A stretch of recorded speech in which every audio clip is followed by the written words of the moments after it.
Bonjour à toutes et à tous. On en a un peu marre de toujours dire que quelque chose est bon ou, à l'inverse, nul, pas vrai?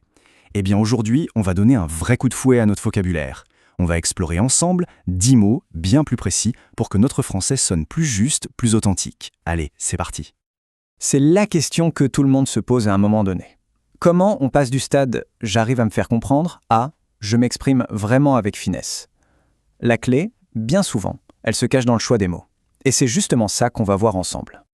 Ah, le fameux piège du bon et nul. On tombe tous dedans au début. C'est un peu comme si on essayait de peindre un paysage magnifique, mais avec seulement du noir et du blanc. Ça fonctionne, mais le résultat manque cruellement de relief, de vie. Aujourd'hui, on ouvre la boîte de couleurs. Parfait, alors plongeons directement dans le vif du sujet. On commence avec la première partie, 5 super alternatives au mot « bon ». Chacune va apporter une saveur, une profondeur bien particulière à ce qu'on veut dire. Alors le premier, remarquable. Ce mot, il est génial parce qu'il fait passer un simple bon au niveau supérieur. C'est plus que bon, c'est exceptionnel, hors du commun. Dire qu'un musicien est remarquable, ça a beaucoup plus de poids que de dire qu'il est juste bon. On sent tout de suite la différence. Et si on veut varier les plaisirs, on a aussi sous la main excellent, formidable ou encore talentueux. Voilà, ça nous donne encore plus de cordes à notre arc. Ici, on entre dans une nuance très spécifique. Bienveillant, ça ne décrit pas un objet ou une compétence, non. Ça parle du cœur, du caractère d'une personne. C'est vraiment le mot parfait pour parler de quelqu'un qui a une bonté naturelle, qui veut le bien des autres. Ah, celui-là, il est indispensable, surtout en France. Plutôt que de dire qu'un plat est bon, utilisez délicieux. Eh bien, ça transmet un vrai plaisir, une sensation. On imagine tout de suite les saveurs. C'est un mot qui a du goût, littéralement. Et si le plat est une pure merveille, on peut même sortir l'artillerie lourde avec succulent ou exquis. Là, on est vraiment dans le très très haut de gamme du compliment culinaire.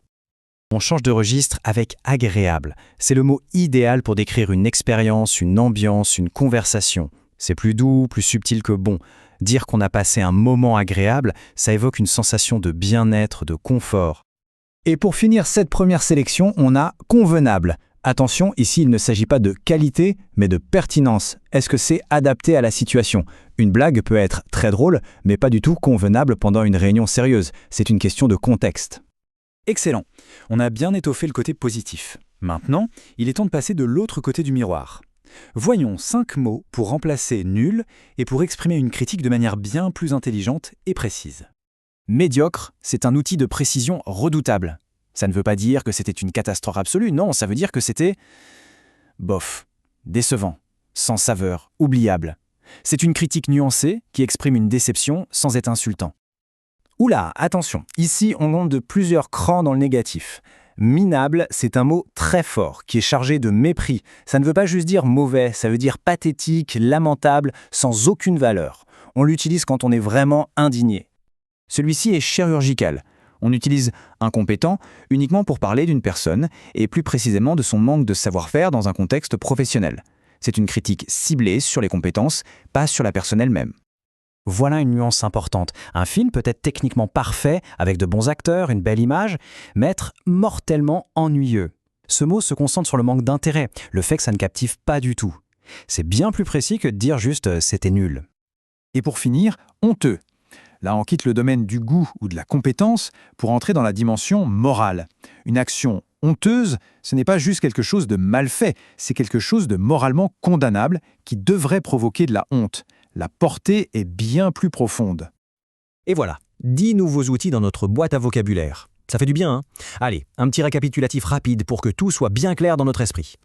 Alors, d'un côté, pour dire mieux que bon, on a remarquable, bienveillant, délicieux, agréable et convenable. Et de l'autre, pour être plus précis que nul, médiocre, minable, incompétent, ennuyeux et enfin honteux. Une sacrée belle palette. Bon, et maintenant, le plus important, la pratique. Parce que connaître ces mots, c'est une chose, mais les faire siens, les utiliser spontanément, c'en est une autre. C'est le moment de se les approprier. Alors voilà un petit défi pour ancrer tout ça.